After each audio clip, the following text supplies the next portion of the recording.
Hallelujah, hallelujah. फिर से परमेश्वर ने हमें एक नया दिन, एक नया अवसर दिया है कि उसके जीवित वचन से मनन करेंगे, विश्वास करते कि परमेश्वर आज भी अपने लोगों से, अपने वचनों से बातें करता है और वो आज भी अपने वचन से जरूर हमसे बातें करेंगे। आइए हम लोग निकालेंगे पहला शामिल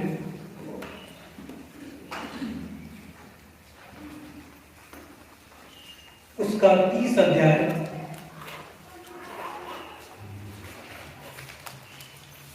पहला शामिल उसका 30 अध्याय और उसका 6 पर कोई भी खड़े होकर जोर से पढ़ेंगे।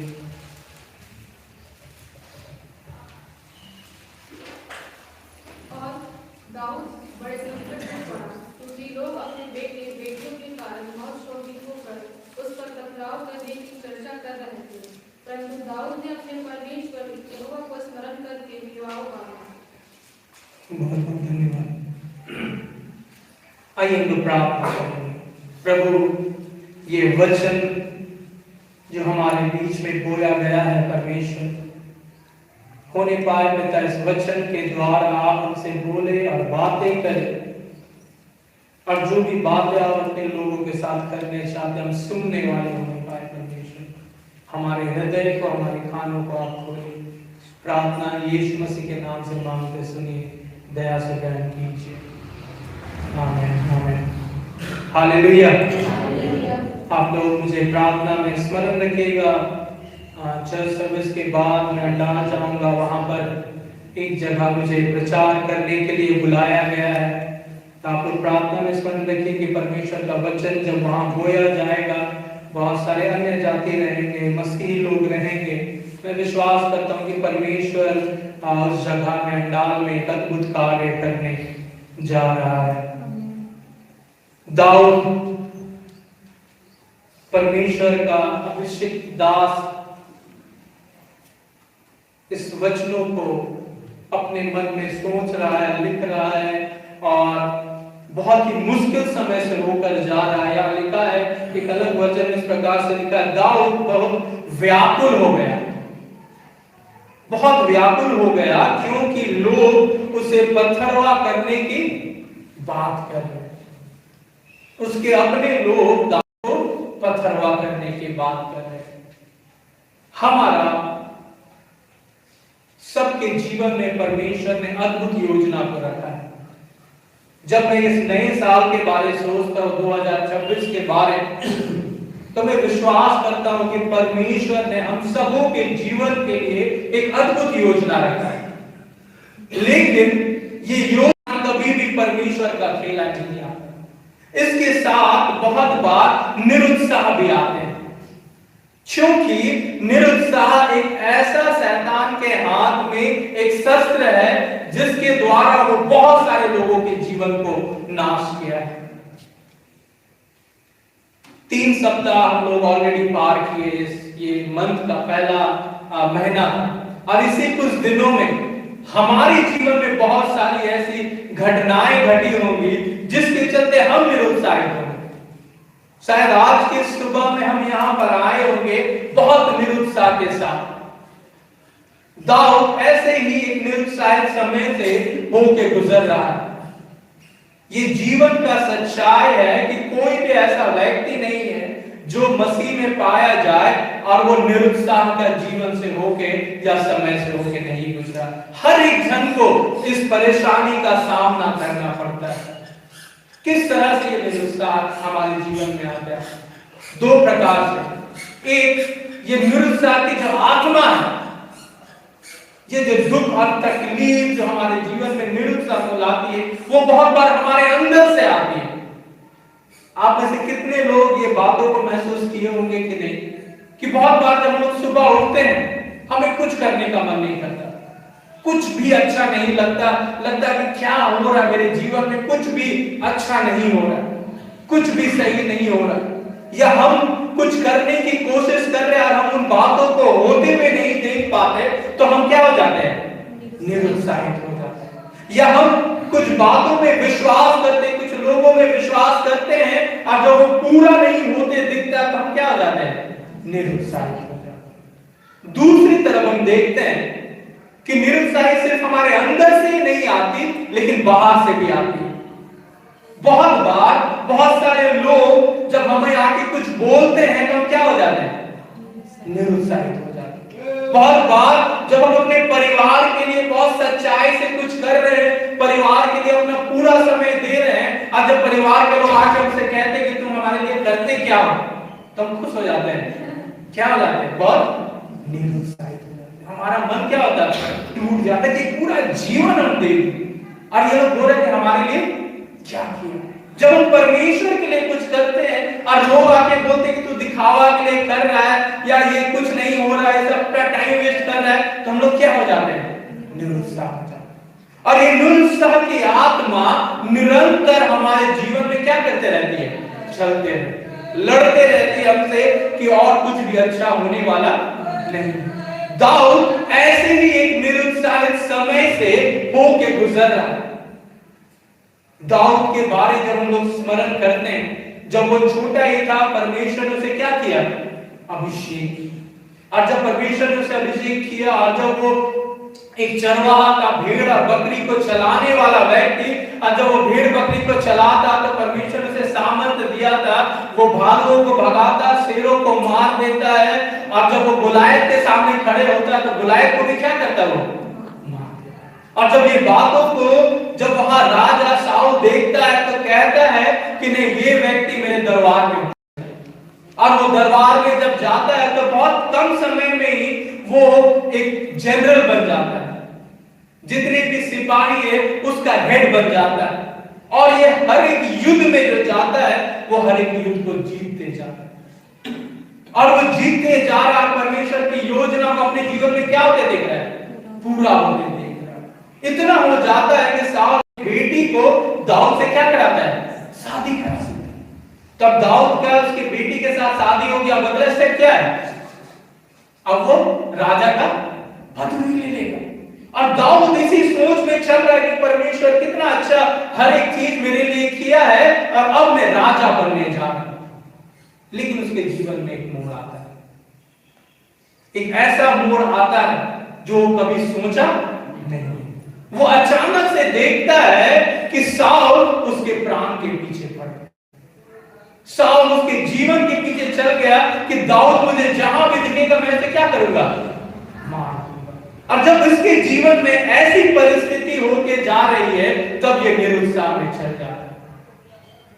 कुछ बातों को मैं आज के सुबह आप लोगों के सामने रखना चाहता हूं कि जब हमारे जीवन में निरुत्साह का समय आता है या ये निरुत्साह की आत्मा जब निरंतर हमें टॉर्चर करती है, हमें परेशान करती है, तो हमें क्या करना चाहिए?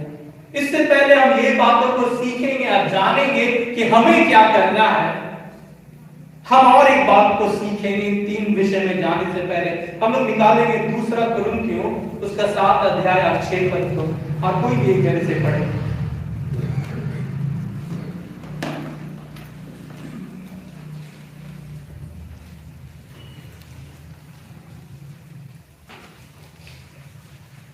दूसरा कुरिन्थियों 7 अध्याय 6 पद। तो भी दिलों को शांति देने वाले परमेश्वर ने तीतुस के आने तो भी दिलों को शांति देने वाले परमेश्वर ने तीतुस के आने से हमको शांति दी। तीतुस के आने से क्या दी? शांति। शांति दी। ये कौन लिख रहा है? कौन लिख रहा है? पौलुस लिख रहा है। पौलुस जो परमेश्वर का एक सामर्थी दास है, जिसके लिए मरना लाभ और जीना मसीह है, वो इतने मुश्किल के समय से होकर गुजर रहा है और वो कह रहा है जो हमारा परमेश्वर है, जो शांति देने वाला, जो अद्भुत परमेश्वर है, वो किसे भेजता है? तीतुस को भेजता है। और जब तीतुस पौलुस के पास आता है, जब वहां के लोगों के पास आता है, तो वहां लोग क्या महसूस करते हैं? शांति महसूस करते हैं। इससे पहले मैं आपको बताऊं कि जब हमारे जीवन में परेशानी आती है, सताव का समय आता है, जब चिंता आती है, हम कैसे इन बातों का सामना करें, मैं आपको बताना चाहता हूं कि आपका जीवन तीतुस के जैसा होना चाहिए। कि जब आप किसी के परेशानी के समय में जाएं तो उनके दुख को ना बढ़ाएं, लेकिन उनके शांति में बने। पौलुस जब तीतुस को देखता है, जब तीतुस से बात करता है, तो वो परमेश्वर के शांति को अपने जीवन में क्या करता है, महसूस करता है। बहुत बार एक बहुत बड़ी गलती हम लोग करते हैं, जब लोग हमें दुख बताने आते हैं अपना, क्योंकि हम लोग बहुत ही आत्मिक लोग हैं, हम लोग तुरंत बताया हम लोग प्रार्थना कर देंगे, प्रार्थना करके हम लोग भेज देंगे। हम लोग सुनना नहीं चाहते कि क्या परेशानी से भाई जा रहे हैं या क्या परेशानी से बहन जा रही है। बहुत बार हम लोग सुनने के द्वारा हम लोग दूसरे की मदद कर सकते हैं। बहुत बार हम लोग दूसरे के दुख को सुनने के द्वारा उसे सुझाव दे सकते हैं। प्रार्थना बहुत जरूरी है, लेकिन हमारा किसी के साथ मिलना बैठना वो भी बहुत महत्वपूर्ण है। हो नहीं पाए हमारा जीवन तीतुस का जैसे हो नहीं पाए। दाऊद जब परेशानी से होकर गुजर रहा है, उसके जीवन में मुश्किल और परेशानी, अभी तक वो राजा नहीं बना, अभी तक वो राजा नहीं बना है और उसके जीवन में इतने तकलीफ आ चुका है। इससे पहले मैं 3 पॉइंट में जाऊं, मैं आपसे एक सवाल पूछना चाहता हूं। जब आप लोग दाऊद को याद करते तो दूसरा कौन सा नाम आपके जहन में आता है, याद करते हैं? किसे याद करते हैं? या कौन सा घटना को याद करते जब आप लोग दाऊद को स्मरण करते हैं? गोलियत। ये एक ट्रेडमार्क एक घटना है कि जब हम लोग दाऊद को याद करें तो गोलियत का स्टोरी आता है। लेकिन आप लोग आश्चर्य होंगे ये बात पढ़ेंगे, कोई भी निकालेगा पहला शामिल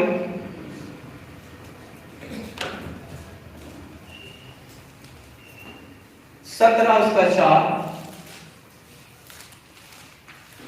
और कोई जन निकालेगा पहला शामिल 27:1 आ जाओ। जो 17:4 को निकाला वो खड़े होकर पढ़ देंगे।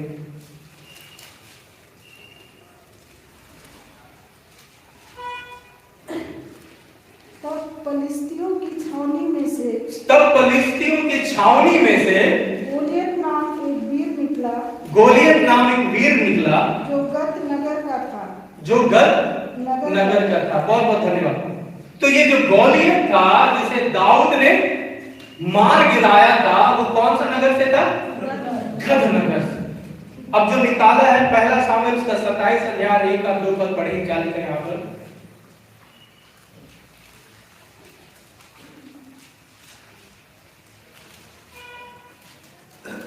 पहला शामिल 27:1 और दाऊद सोचने लगा, अब मैं किसी ना किसी दिन शाऊल के हाथ से नाश हो क्या हो जाऊंगा? नाश हो जाऊंगा। अब मेरे लिए उत्तम यह है कि मैं फलिस्तियों के देश में भाग जाऊं। क्या करूं? भाग जाऊं। और सिर्फ फलिस्तियों के देश में नहीं, आगे बढ़ेगा। तब शाऊल मेरे विषय निराश होगा, हाँ, और मुझे इस्राएल के देश के किसी भाग में फिर ना ढूंढेगा। हाँ, यूं मैं उसके हाथ से बच निकलूंगा। तब दाऊद अपने 600 संगी पुरुषों को लेकर चला गया, हाँ, और गत के राजा माओ के पुत्र आकीश के पास गया। बहुत बहुत धन्यवाद। किसके पास गया वो? गद के राजा के पास। परमेश्वर ने जिस दाऊद को उस गद के उस दुश्मन के सामने खड़ा किया, गोलियत के सामने, जिसे उसने क्या किया? मार दिया। क्योंकि वो परमेश्वर की योजना को अपने जीवन में पूरा होते नहीं देख पा रहा है, वो अपने दुश्मन के चरणों में क्या लेने जा रहा है? शरण लेने जा रहा है। वही दाऊद, मतलब एक जगह था ना कि आसनसोल से चिरीडंगाल से गोलियत, और दाऊद चिरीडंगाल के गोलियत को मारा, और 10 साल बाद वो वही चिरीडंगाल के राजा के पास आ रहा, हाथ जोड़ के बोला कि मुझे क्या कर दो? अपने चरणों में रहने, अपने शरण में रहने। पहला बात जो हम लोग सीख सकते हैं कि निरुत्साह के समय में हम कोई भी निर्णय, जब हम लोग निरुत्साह होते हैं हम लोग हमेशा गलत निर्णय लेंगे। क्या दाऊद ने परमेश्वर के भलाई को अपने जीवन में नहीं देखा था? क्या दाऊद ने परमेश्वर के अद्भुत योजना को अपने जीवन में नहीं देखा था? जब वो गोलियत को मार गिराया था, गोलियत उससे कितना बड़ा था, क्या दाऊद ने परमेश्वर की योजना को अपने जीवन में पूरा होते हुए नहीं देखा? 10,000 लोगों को मार रहा था। हर एक समय वो परमेश्वर के विश्वास योग्यता को देख रहा था, लेकिन जब निरुत्साह का समय आया, वो कहने लगा कि अब परमेश्वर का योजना मेरे जीवन में पूरा नहीं हो सकता। मुझे किसी दिन साउल पाएगा और मुझे मार देगा। इससे अच्छा है कि मैं फिलिस्तीनियों के पास जाऊं और जिस जगह के व्यक्ति को, गोलायत को मैंने मारा, उसी के राजा के चरणों में जाकर मैं बैठ जाऊं। डर और चिंता, निरुत्साह हमारे जीवन के परमेश्वर के योजना को कितने विपरीत दिशा में ले जा सकता है, कितने अलग दिशा में ले जा सकता है। जब भी हम डरते हैं, हम गलत निर्णय लेंगे। एलिया के बारे में हम देखते हैं, जो वहां के वो समय के जितने भविष्यवक्ता थे, अलग अलग देवी देवताओं को पूजने वाले, सबको बुलाते हैं और कहता है कि जो इस बलि पे आग लगा दे, वही का परमेश्वर सच्चा परमेश्वर। और अंत में वो पानी छिड़कता है, प्रार्थना करता है और वो आग नीचे आता है। वो परमेश्वर के योजना को, अनुग्रह को, अद्भुत कार्य को देखता है। लेकिन जैसे वो सुनता है कि इज़बेल उसके लिए उसके प्राण के पीछे पड़ी, वो क्या करने लगता है? भागने लगता है। और भागने ही नहीं लगता है, वो परमेश्वर को कहता है कि प्रभु, मैं चाहता हूं कि तू मेरा प्राण क्या करे, तू मेरा प्राण ले ले। अभी इतना बड़ा बड़ा कार्य कर रहा था और अभी एक स्त्री से डर के भाग रहा, बोल रहा प्रभु तू मेरा प्राण क्या कर, इससे अच्छा कि मेरा प्राण ले। क्यों मैं आपको बता रहा हूं, निरुत्साह का आत्मा सच्चा है और वो इस व्यक्ति को इस रीति से नीचे करता है, इस व्यक्ति से तोड़ता है कि हम विवश हो जाते हैं कि हम कुछ गलत निर्णय लें, हम अपने मुंह से कुछ गलत बोले, हम अपने जीवन से कुछ गलत कार्य करें। मूसा लोगों के बात को सुनकर इतना निरुत्साहित हो गया कि परमेश्वर ने जिस चट्टान को, उन चट्टान में क्या करता है? लाठी को लेकर, क्योंकि उसे मारना। हम अगर निरुत्साहित के समय से होके जा रहे तो कोई भी निर्णय ना, निरुत्साह का समय निर्णय लेने का समय नहीं होता है। जितने लोग भी ऐसे समय में निर्णय लेते हैं, वो हमेशा उसका प्रतिफल गलत निकलता है। साउल के जीवन में भी हम देखते हैं कि जब वो एक युद्ध लड़ने जा रहा है, अब वो प्रार्थना कर रहा है यहोवा परमेश्वर से कि प्रभु तू कुछ बता कि हम इसके विरुद्ध में लड़े जाएं, क्या करें, ये लोग आक्रमण करने वाला है। अब परमेश्वर अभी बात नहीं कर रहा, घबरा जाता है और घबराने के बाद वो चल जाता है किसके पास? जादूगर के। ये परमेश्वर का अभिषेक किया हुआ, चुना हुआ व्यक्ति के बारे में बोल रहा। निरुत्साह की आत्मा हमेशा हमें परमेश्वर के विरुद्ध में ले जाता है, परमेश्वर के विरुद्ध में कार्य कराता है। मैं आशा करता हूं कि आप में से कोई भी ऐसा नहीं कि परमेश्वर जब उत्तर नहीं देता तो आप लोग भी इधर उधर जाएं। कभी भी हमारे जीवन में ऐसा नहीं होने पाता। पहला बात जो हम लोगों ने सीखा कि जब हम निरुत्साहित हो, कोई निर्णय ना, कोई भी निर्णय ना, क्योंकि वो निर्णय हमेशा गलत फल ही लेकर आएगा हमारे जीवन में, कभी वो अच्छा फल लेकर आ नहीं सकता। फिर से हम लोग पढ़ेंगे जो शुरुआत में हम लोग वचन को पढ़े थे, पहला सामुएल उसका 30 अध्याय 6 पद को।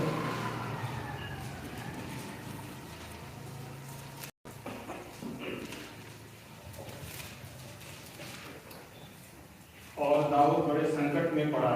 हाँ, अभी भी ये संकट नहीं है कि संकट से बाहर अपने बेटे बेटियों के कारण, पढ़ेगा फिर से, क्योंकि अपने बेटे बेटियों के कारण हाँ बहुत से शोकित होकर उस पर पथरवा करने की चर्चा कर रहे थे। उस पर पथरवा करने की चर्चा कर रहे हैं। परंतु दाऊद ने अपने परमेश्वर यहोवा को स्मरण करके दीवार बांधा। बहुत बहुत धन्यवाद। दाऊद ने क्या किया? परमेश्वर को स्मरण किया और अपने हियाव को बांधा। दूसरी बात जो हम दाऊद से सीखते हैं, पहला बात हम सीखे कि गलत निर्णय नहीं लेना। एक गलत निर्णय लिया, वो फलस्तीन में गया और उसी समय अमेरिकी लोग आए और ये एक जगह था जिस गोत्र में, जिस जगह में दाऊद को रहना था, दाऊद नहीं था, जिसके चलते वे लोग आए और जितने लोग उसके बेटी को क्या किए लोगों ने मार दिया, जिसके चलते लोग गुस्सा है और कह रहे कि हम दाऊद को पथरवा करके मार दें, क्योंकि दाऊद को जब यहाँ होना था, लड़ना था, वो दूसरे जगह में छिप के बैठा है। लेकिन दाऊद के बारे में लिखा है कि दाऊद परमेश्वर की ओर स्मरण करता, हियाव बांधकर उठता। जब हम निराशा के समय में होते हैं, हमें उठने की जरूरत है। बहुत बार हम उसी निराशा में सप्ताह बैठे रहते हैं और सोचते क्यों कुछ ठीक नहीं हो, क्यों कुछ बदल नहीं रहा। अगर बदलना है तो हमें अपने आप से क्या करना है, शुरू करना है। दाऊद ने क्या किया, परमेश्वर की ओर ध्यान दिया, हियाव को पढ़ा, अपने आप को उठाया, अपने टूटे हुए पन को उठाया और वो परमेश्वर के पास गया। जब तक हम लोग अपने आप को उठाने नहीं सीखेंगे, हम कभी भी परमेश्वर के चरणों में जो उसने हमारे लिए रखा है, हम उसे पा नहीं सकते। हम लोग के जीवन में जब निराशा आती है तो हम लोग बस एक कोना में बैठ के रह के बस सोचते रहते हैं कि अब क्या होगा, क्या करेंगे। लेकिन दाऊद जब इन बातों को सुन रहा है, वो अपने आप को क्या कर रहा है, उत्साहित कर रहा है। इस निराशा के समय में वो परमेश्वर की ओर देख रहा, परमेश्वर के उपस्थिति में वो जा रहा है। जहां पर ये नहीं लिखा है कि दाऊद ने परमेश्वर को देखा, परमेश्वर ने दाऊद को उठाया। यहां पर लिखा है कि दाऊद ने परमेश्वर की ओर देखा, खुद को क्या किया, परमेश्वर की उपस्थिति में उठाया। मैं एक एग्जाम्पल के साथ आप लोगों को समझाना चाहता हूं। जब मैं स्कूल में था, फुटबॉल खेलता था, तो फुटबॉल में लगभग 40 से 50 लोग प्रैक्टिस करने आते थे। और मेरा एक दोस्त था विशाल, और क्योंकि उसका नाम का लेटर वी सबसे लास्ट में आता है, तो जब हम लोग का लाइन बनता था तो हम लोग को बोला जाता था कि अपने नाम के फर्स्ट अल्फाबेट से खड़ा हो। और क्योंकि मेरा आई से आता तो मेरा उससे पहले रहे, लेकिन क्योंकि वो मेरा बहुत खास दोस्त था, मैं हमेशा आखिरी में चल जाता था कि उसके साथी लोग वही आखिरी व्यक्ति रहता था। तो जब हम लोग 2 घंटा फुटबॉल खेलकर थक जाते थे, हमारे अंदर कुछ भी एनर्जी नहीं रहता था कि उस लाइन में भी हम लोग खड़े रहे। लेकिन हम लोग क्या करते थे, बहुत मुश्किल से उठते थे, बहुत मुश्किल से उठते थे, हम उस लाइन में खड़े हो जाते थे। और बांटने वाला आता था, बांटते बांटते फिर हमारा मौका आता था। परमेश्वर भी हमसे यही चाहता है। परमेश्वर ये नहीं चाहता कि हम उठ के जंग लड़ने चल जाए। परमेश्वर ये नहीं चाहता कि हम उठ के परमेश्वर के हर एक योजना को पूरा करने चल जाए, लेकिन परमेश्वर चाहता है कि हम खड़े हों। हम बहुत बार हमारे जीवन में ऐसा होता होगा कि हमें आराधना करने का मन नहीं कर रहा, हमें वचन सुनने का मन नहीं कर रहा, हमें चर्च आने का मन नहीं कर रहा, लेकिन फिर भी जब हम चर्च आते हैं, जब हमें हाथ उठाने का मन नहीं करता, फिर भी हम इस काम को नहीं छोड़ते। परमेश्वर अपनी योजना को हमारे जीवन में पूरा करता है। कोई भी एफर्ट जो हम लोग परमेश्वर की ओर बढ़ाते हैं, वो कभी भी खाली नहीं जाता। ये निरुत्साह की आत्मा हमें नीचे कर सकती है, लेकिन नाश करने का अधिकार उसके पास नहीं है। उसके पास हमें नाश करने का अधिकार नहीं है। हम सोचते हैं कि अभी हमें नाश कर देगा, हम शैतान के झूठ को विश्वास कर लेते हैं। दाऊद से अगर कुछ सीखना है तो ये बात सीखना है कि जब अगले बार हम निरुत्साह होंगे तो हम इंतजार नहीं करेंगे कोई भविष्यवक्ता का कि हमको फोन करके बोले कि अब तो उठ जा और हम तब उठेंगे, या हम यूट्यूब में बोलेंगे अब उठ जा तो हम उठेंगे, या हम कहीं कुछ मिल जाए हमको कि उठने में नहीं। जिस परिस्थिति में भी है हम अपने आप को उठाएंगे, हम सीखेंगे, क्योंकि परमेश्वर हमें सिखाना चाहता है। परमेश्वर चाहे तो वो एक क्षण में हमारी परिस्थिति को बदल सकता है, लेकिन वो हमें सिखाना चाहता है, वो हमें बताना चाहता है कि हम उसमें विश्वास करें और जो भाग उसने हमें दिया है वो भाग को भी हम पूरा करें। दूसरा कुरिन्थियों उसका 4 अध्याय और उसका 8 और 9 पद में जब पौलुस लिखता है तो वो कहता है कि हम चारों ओर से क्या करते हैं, दबाए जाते हैं लेकिन नाश नहीं होते। हर तरह से हमें सताया जाता है, हमें परेशान किया जाता है, बहुत सारे तकलीफों से होकर गुजरते, लेकिन इन सब बातों में वो परमेश्वर हमें संभाल के रखने वाला, वो परमेश्वर हमें चलाने वाला परमेश्वर होने पाए। अगर हमें आज के इस दिन में कुछ भी मन नहीं कर रहा है, अगर परमेश्वर की आराधना करने की मन नहीं कर रही, अगर वचन पढ़ने का मन नहीं कर रहा, हम अपने आप को उठाएं, हम परमेश्वर की उपस्थिति में ले जाए, वो परमेश्वर अपनी योजना को हमारे जीवन में पूरा करेगा। आगे बढ़ेगा, क्या लिखा है भाई, क्या 6 पद से आगे, पहला सामुएल 30 उसका 6 पद से आगे।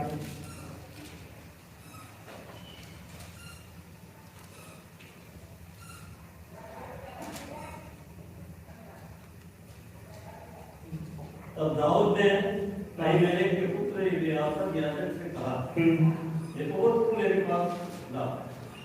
तब एलीआसर को दाऊद के पास ले गया। आगे बढ़िएगा। और दाऊद ने यहोवा से पूछा, क्या मैं इस दल का पीछा करूं? क्या उसको जा सकूंगा? उसने उससे कहा, पीछा कर, क्योंकि तू निश्चय उसको पकड़ेगा। पीछा कर, क्योंकि तू निश्चय। परमेश्वर दाऊद जब टूटा पड़ा है तो फिर से जाता है परमेश्वर की उपस्थिति में और कहता है कि जिन लोगों ने ये हस्त किया है, क्या मैं उसके पीछे जाऊं? और परमेश्वर का वचन आता है कि जा, उसके पीछे जा और मैं तुम्हें विजय दूंगा। और दाऊद जब उसके पीछे जाता है तो वो क्या करता है, विजय को पाता है, परमेश्वर के द्वारा दिया गया विजय को पाता है। एक वचन है जो हमेशा मेरे करीब रहता है, लिखा है, जो यहोवा की बाट जोते हैं वे नया बल प्राप्त करते जाएं। हम लोग सोचते हैं जब हम लोग यहोवा की बाट जोएंगे, when we will wait upon the Lord, हमारा चिंता दूर हो जाएगा, हमारा परेशानी क्या होगा, दूर हो जाएगा, हमारा स्ट्रेस दूर हो जाएगा। लेकिन परमेश्वर का ये वायदा नहीं था।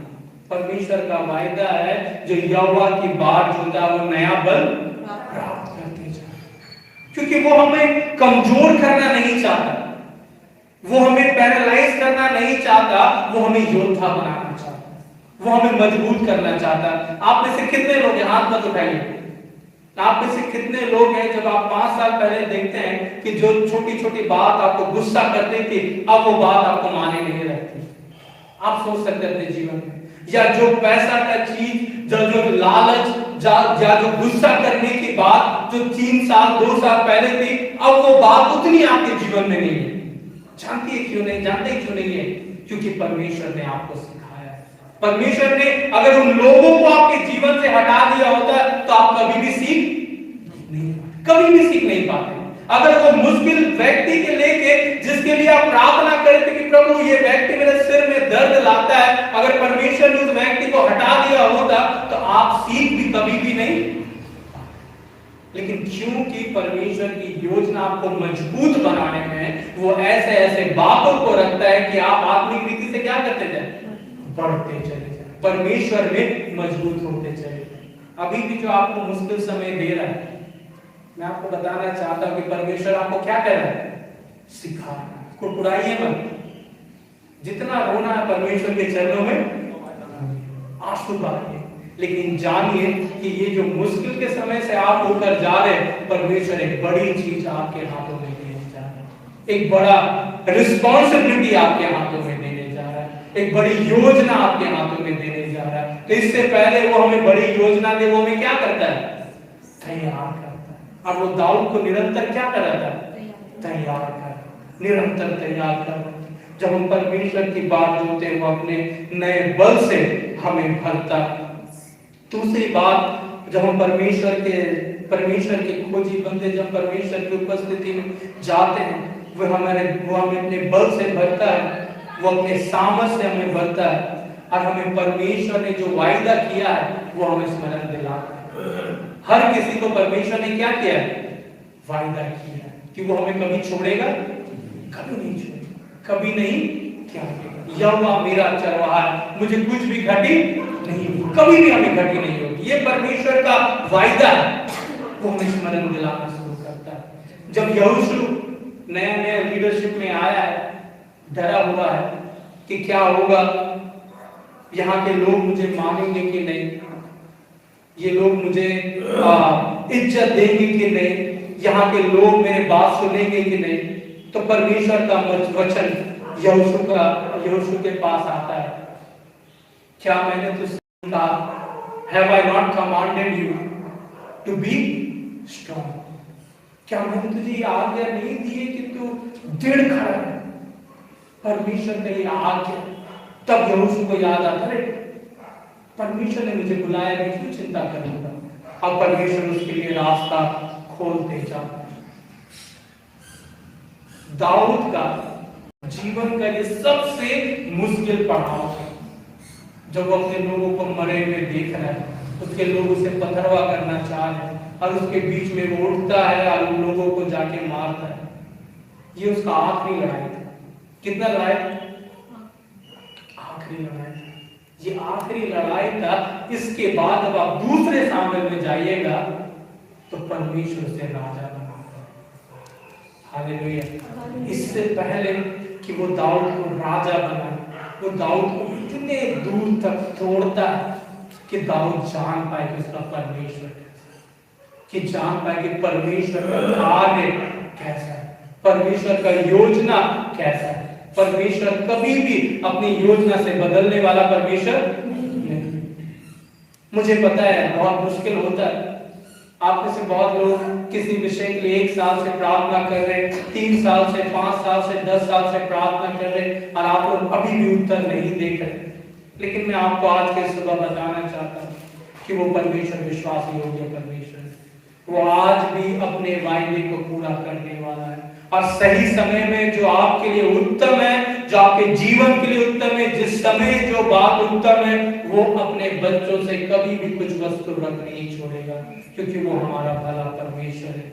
होने पाएंगे दुरुस्ता की आत्मा हमारे जीवन को परमेश्वर से दूर ले जाने वाली नहीं, लेकिन परमेश्वर में और मजबूत करने वाली है। जितने बार हम लोग गिरेंगे और खड़े होंगे और परमेश्वर के पास जाएंगे, उतना हम लोग और मजबूत होते चले जाएंगे। आप चाहते हैं कि आप लोग चाहते हैं कि नहीं कि आप में आज भी जो कमी है 5 साल बाद वो एकदम खत्म हो जाए और कम हो जाए? चाहते कि नहीं आप लोग? तो जब परमेश्वर निरुत्साह के बातों को लाता है, लोग लाते हैं, आपके जीवन में आता है, आप परमेश्वर के चरणों में जाए। लोगों के लिए मत उड़ाइए, लेकिन परमेश्वर के सामने बोले, प्रभु तू जो सिखाना चाहता है मुझे सिखा। अब वो परमेश्वर आपको आदर देगा, ऊंचा उठाएगा। आइए लोग प्रार्थना करेंगे।